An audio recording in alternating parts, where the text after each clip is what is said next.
Ex-cabinet minister Jonathan Moyo has lashed out at Vice President Constantino Chiwenga, expressing his disbelief and disappointment that the government has set up an ad hoc committee led by the retired general to deal with the thorny issue of skyrocketing prices.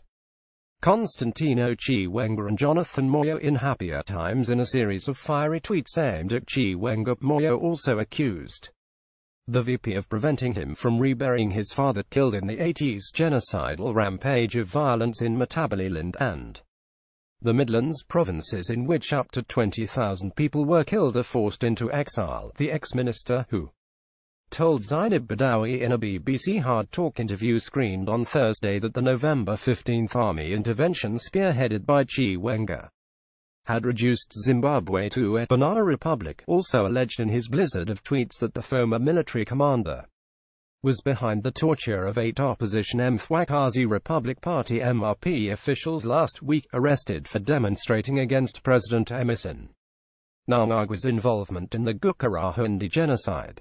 So Chiwenga's soldiers in Mnangagwa's now very nervy coup government tortured the Mthwakazi 8 anti-Gukurahundi demonstrators in Byo, alleged that I sent the 8 to demonstrate.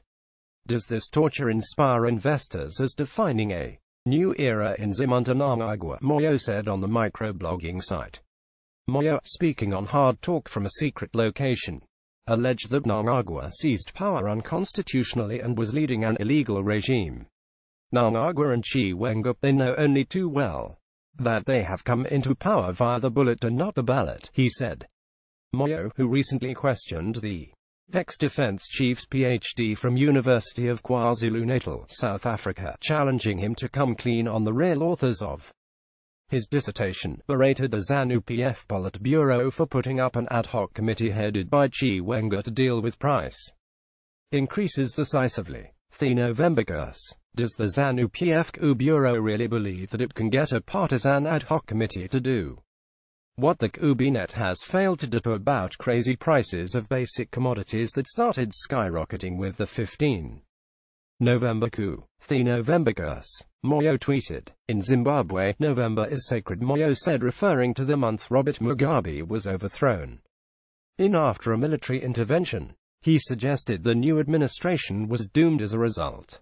Anything with spirituality done in the month is doomed. It's the November curse. You ignore it only at your peril. A marriage in November fails, or worse happens. Ian Smith's November 11th UDI failed. So, the November 15th coup of Chiwenga Ed is doomed. Moyo said. Chiwenga, who retired as Defense Forces Commander last month, but was swiftly promoted to Vice President and is also the Minister of Defense, had vetoed his attempts to rebury his father, who was a victim of massacres carried out by followers of Mugabe in the 1980s. He said he attempted to have the issue addressed in government but was stonewalled by Chiwenga. Did I raise Gukurahundi issue in government? One example: in 2016 our family got from Solitsho RDC a permit to rebury my father Job Milvu from a shallow Gukurahundi grave. Chiwenga's JOC blocked reburial, claiming it was a threat to national security. Presidential spokesperson George Karamba has rubbished Moyo's claims as rantings of a bitter man. He said the military stepped in to stop the cabal that had tried to take advantage of the former president to launch itself into power it had never legally campaigned for.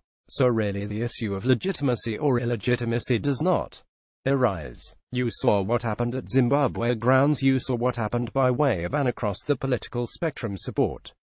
The action that had been mounted to avert a major crisis that was actually a creation by people like Jonathan Moyo. So really this is a bitter defeated politician who suffers from what the late Edisons of Abgo would have called power denial psychosis. Karamba said. Daily News.